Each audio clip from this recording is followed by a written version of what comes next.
on, everybody? Garage Guitarist here. I do apologize, I've been a little under the weather lately. You can see on my face that I have some swelling underneath my eye.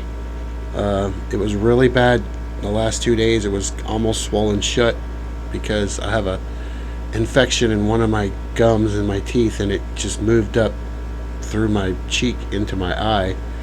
And so I went to a dentist first, and they told me I had to go to a doctor, and they give me heavy doses of antibiotics. So it's a pretty bad infection, and it's, almost the whole side of my face is kind of numb. So I'm probably talking a little weird, but anyway, I do have a little bit of time tonight to do some workout in the shop. So I thought that I would come and tear down the old Fender here and see what's on the inside, see what that looks like, and just do some work so I don't feel like a worthless piece of shit sitting around being sick all day.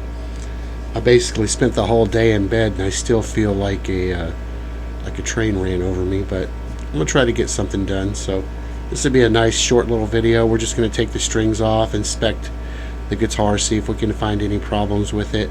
I've already noticed a couple of interesting problems on the fretboard, where they must either drop the guitar and it put like a indentation into the frets from the strings.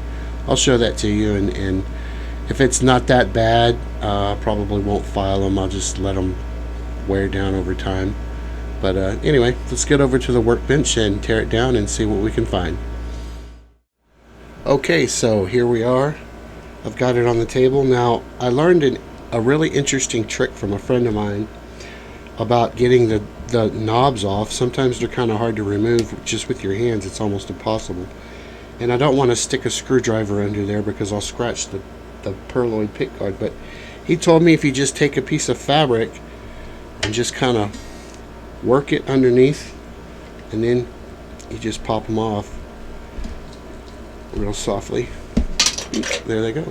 Of course, they go flying across the shop, but I thought it was a really cool way to get the knobs off. Thought I would show that to you. And just pops them right off. That's really cool. I never thought about that. And you can see there's still some plastic on here, so the guitar hasn't been played that heavily. So I'll probably still has a lot of it left on the pickguard, which is good, which means the pickguard's in good shape. So that's interesting. And I don't think this is a standard Squire pickguard because it has these holes for the pots, and I've never seen those before, especially on a Squire. So the person who owned it before me probably upgraded it to a standard Fender pickguard.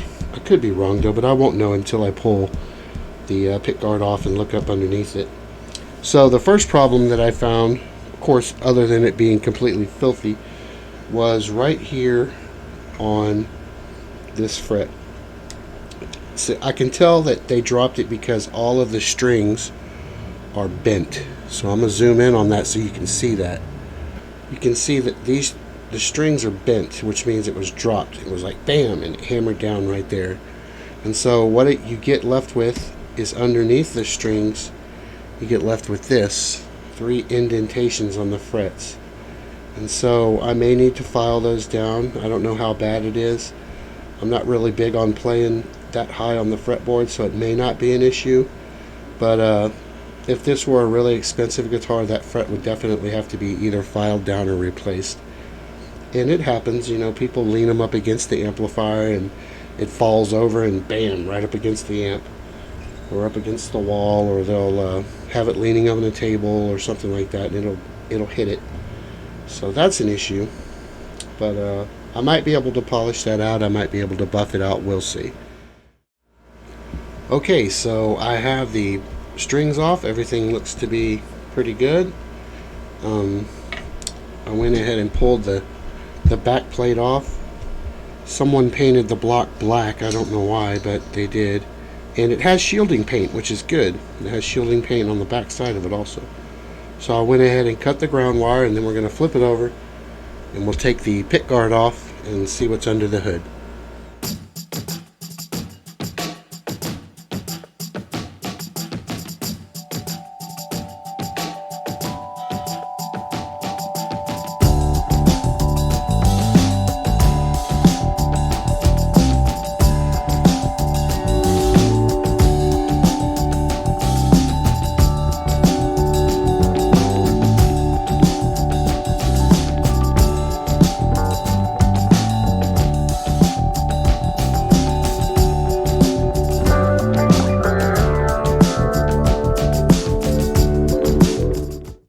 Okay, so I got the pick guard off, and I wanted to measure how good these pickups really are as far as ohms are concerned. And so I wanted to measure, yeah, it's going to measure up the same both ways. So we'll see how good these pickups are. So I'm going to measure the ohm reading, the amount of resistance from each pickup. So you've got 6.41 for the front. You've got 7.85 for the middle. And you've got 6.63 for the back. So they're not terrible pickups. I haven't really measured the other pickups that I pulled off of my other Squire, so I'm actually kind of curious to see what those ohm out at. Let me see here. Yeah, they're coming out at like 3.79 versus, you know, good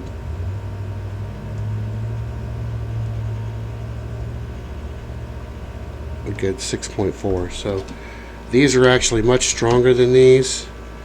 For some reason these aren't ohming out quite as high.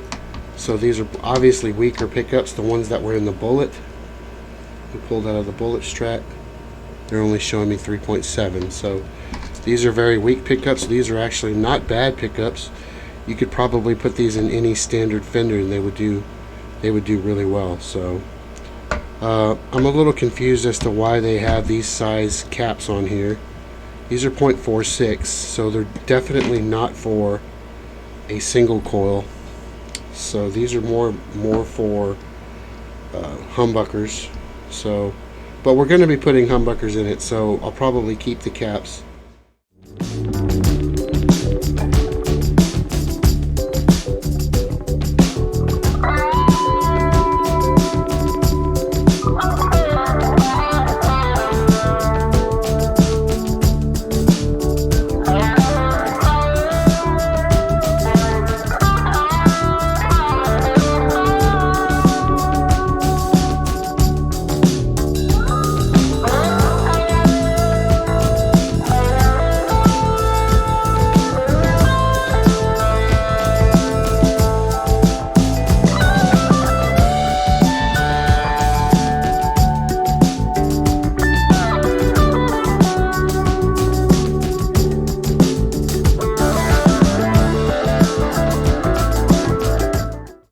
So like I said, not a very long video tonight. I just wanted to get in there and tear apart the guitar, and that's why I do that, because you find little indifferences and things. And if I had gone off and ordered a pick guard and it came in and I didn't know about it until it was too late, then it wouldn't have worked. So, you know, the original pick guard is slightly different than the one that I want to put on there. So these are actually pretty cheap.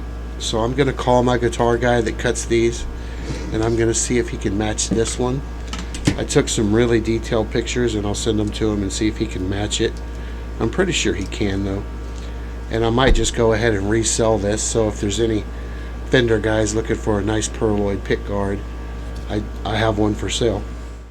Hey guys, if you like the videos you see on my channel, please don't be afraid to like it. Don't be afraid to subscribe. I really appreciate it if you did. Thanks.